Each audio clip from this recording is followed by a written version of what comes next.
Merci pour cette présentation. Madame la présidente de l'Université ouverte de Catalogne, monsieur le directeur du master des études islamiques et arabes, je vous remercie de m'avoir donné l'occasion de participer à cette conférence dont l'objectif est de présenter la culture musulmane et la pensée musulmane. Le titre que vous m'aviez suggéré, c'est l'économie islamique au défi de la modernité.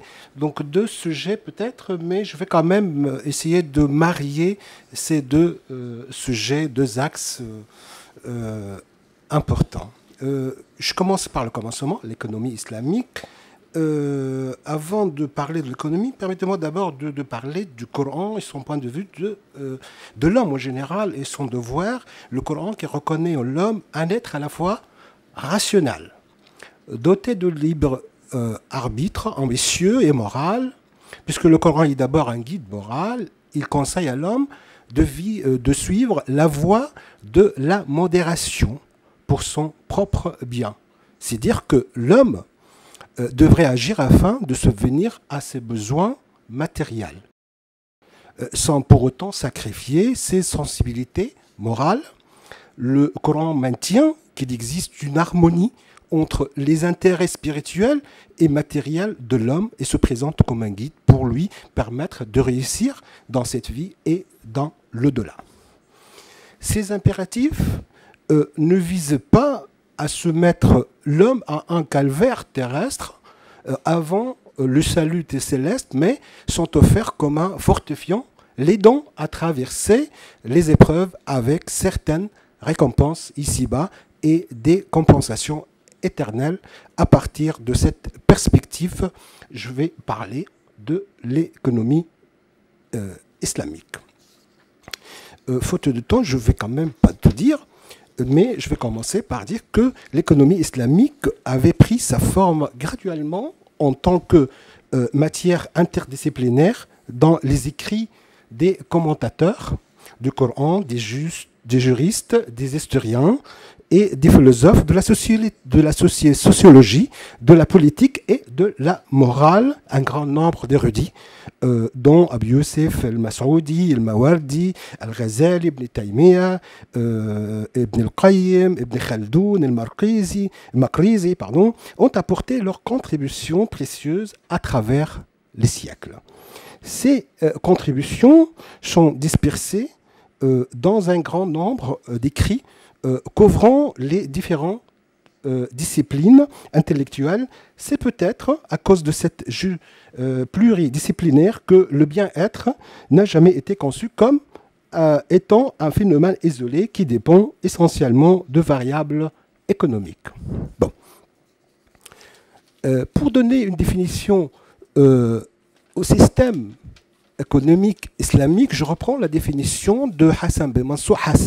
Hassan Ben Mansour, dans son livre Politique économique en islam, il dit que le système économique est défini comme étant l'ensemble des règles et des principes de la charia qui fixent les modalités de distribution de la richesse, sa possession, son utilisation, et qui organise les relations entre les musulmans eux-mêmes, d'une part, les relations entre les musulmans et l'État islamique, d'autre part, et enfin, les relations entre les musulmans et les non-musulmans. Je partage aussi l'avis de Ben Mansour lorsqu'il précise que l'économie islamique n'est pas utopique dans son objectif et ses moyens. Elle prend en compte l'ensemble des données humaines. Selon lui, les moyens utilisés sont simples et facilement applicables, ça on le connaît tous dans la société musulmane, c'est la zakat et le principe juridique de l'héritage, par exemple, permettent d'une part une meilleure distribution de la richesse et évite d'autre part l'accumulation de cette richesse entre quelques personnes. La question qui se pose, comment fonctionne donc le système économique islamique? L'économie islamique a été le sujet en fait de plusieurs recherches et l'objet de beaucoup de thèses académiques, mais il ne suffit aujourd'hui de mentionner que les principes les principes fondamentaux et constants sur lesquels le système économique islamique fonctionne et qui le caractérise, le différencie des autres systèmes économiques en se basant sur la charia. Ils sont en fait au nombre de 6. Le premier, c'est l'obligation du musulman de se soumettre à Dieu et à sa volonté. Dans ce cadre, l'économie islamique dépasse en fait le cadre strictement matériel qu'elle prend en charge, intègre l'éthique et permet ainsi à l'homme d'atteindre le bien-être et le statut spirituel. Le concept du bien-être est étroitement lié aux relations entre Dieu et l'homme, entre l'homme et l'univers, ainsi qu'entre l'homme et ses semblables. À ce sujet, je cite un verset coranique, je sais que c'est difficile peut-être pour la traduction, dans Surat Taha, à lui appartiennent ce qui est dans les cieux et sur la terre, ainsi que ce qui est entre eux et ce qui est sous le sol humide. Le deuxième principe, c'est le principe de la globalité de l'islam. Il englobe la vie religieuse, appelée ibad, et la vie séculière, appelée mu'amalat. L'islam encourage donc l'homme à poursuivre des activités pour atteindre le bonheur dans sa vie et l'oblige aussi à remplir ses obligations religieuses qui lui garantissent le bonheur dans l'au-delà. L'islam incite donc au travail, à la mise en valeur des ressources naturelles afin d'améliorer le bien-être et le progrès dans le respect des valeurs morales. À ce sujet, le prophète dit dans un hadith, si l'on travaille pour faire vivre ses petits-enfants, c'est donc dans le sentier d'Allah. Si l'on travaille pour ses parents âgés, c'est donc dans le sentier d'Allah. Et si l'on travaille pour gagner sa vie, c'est dans le sentier d'Allah. C'est aussi, et s'abstenir de mendier, c'est aussi dans le sentier d'Allah.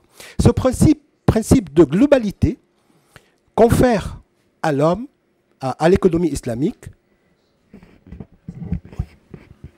une dimension inexistante dans les autres économies. Il vise essentiellement à enseigner à l'homme comment se comporter avec autrui, à la lumière des relations avec Dieu, les activités économiques dans leur ensemble, production, finance, commerce, etc., doivent reposer sur la pratique de la justice sociale dont nous a parlé tout à l'heure M. Hanafi, et aussi la fraternité. Le troisième principe, évidemment, c'est la fraternité. Le fait que Dieu a favorisé les uns par rapport aux autres dans la fortune et l'existence des inégalités économiques et sociales ne signifie nullement qu'il faille se soustraire aux obligations de fraternité et d'entraide. Les différences entre les hommes dans leur richesse, leur aptitude physique et intellectuelle, leur rang social, constituent précisément la base des flux économiques et des transferts sociaux pour aider les démunis à couvrir leurs besoins fondamentaux par le biais notamment de la zakat, la sadaqa, c'est-à-dire l'aumône, en vue d'améliorer le niveau de vie des êtres humains. Le quatrième principe est l'équilibre entre l'aspect matériel et l'aspect spirituel. Ça, c'est essentiel dans l'islam. Dans le Coran, Dieu dit « Aussi avons-nous fait de vous une communauté de juste milieu ». Il dit aussi « Ceux qui, lorsqu'ils dépensent, ne sont ni prodigues, ni avares, et il y a entre les deux attitudes un juste milieu. » Donc, l'islam reconnaît la propriété privée, et donc le secteur privé, mais elle précise également la place et le rôle du secteur public et la nécessité de garantir l'intérêt général. L'accumulation du capital est permise, mais l'aide aux pauvres et aux nécessiteux est impérative. Le monopole n'est pas admis. La concurrence dans l'activité économique est reconnue, mais la coopération est vivement recommandée. L'allocation des ressources entre capital et travail doit être assurée sur une base équilibrée. L'entrepreneur dispose d'un juste profit, mais doit payer un juste salaire. Les dépenses et les consommations ne doivent être ni extravagantes, ni superflues, mais mesurées et correspondre à la satisfaction des besoins.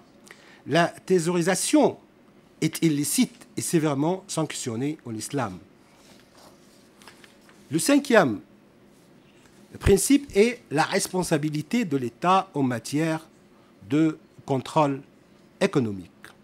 L'islam prévoit al-hizba, c'est-à-dire la supervision et le contrôle, et il précise les obligations de l'État, les responsables nommés pour exercer le rôle nommé muhtasib, qui correspond aujourd'hui à des fonctions gouvernementales, doivent en fait être intègres, compétents, comme le suggère l'imam al-Ghazali et Ibn Taymiyyah. Et comme le suggère, pardonnez-moi, la hizba permet à l'État de procéder à un contrôle socio-économique de l'ensemble des activités économiques et commerciales destinées à assurer un approvisionnement du marché, une fluidité des produits et un bon fonctionnement de l'économie. Le sixième et le dernier principe, c'est le principe de la justice sociale. L'islam considère la justice sociale comme un principe fondamental qui doit être concrétisé dans tous les aspects de l'activité humaine. À ce sujet, Dieu dit dans le Coran, « Et si tu arbitres entre eux en toute justice, car Dieu aime les justes. » Le calife Omar ibn al-Khattab, réputé pour sa justice, a dit un jour que chacun a droit égal dans la richesse de la communauté et que personne, pas même lui, ne peut disposer d'un droit plus grand que quelqu'un d'autre. L'islam élève la justice distributive au rang de la priorité en économie islamique. À titre d'exemple, la zakat prescrite par l'islam représente le premier impôt organisé dans l'histoire de l'économie mondiale. Avant l'islam, le gouverneur imposait les tribus selon leur volonté et autant qu'ils en avaient besoin pour satisfaire leurs désirs.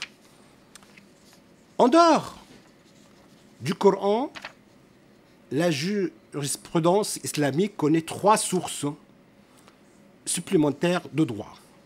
Les pratiques et les dires du prophète, c'est-à-dire la sunna, le consensus ijma', des sages juridiques ou de la communauté, et le troisième et le plus important, la recherche indépendante du savoir, c'est-à-dire ijtihad, des sages juridiques. L'ijtihad permettait une grande flexibilité juridique dans le sens de la jurisprudence islamique. Fiqh pouvait gérer l'application de la charia à de nouvelles conditions par l'interprétation plutôt que l'amendement des principes juridiques fondamentaux étrinés par le Coran. Une question s'impose. Existe-t-il un modèle de l'économie islamique?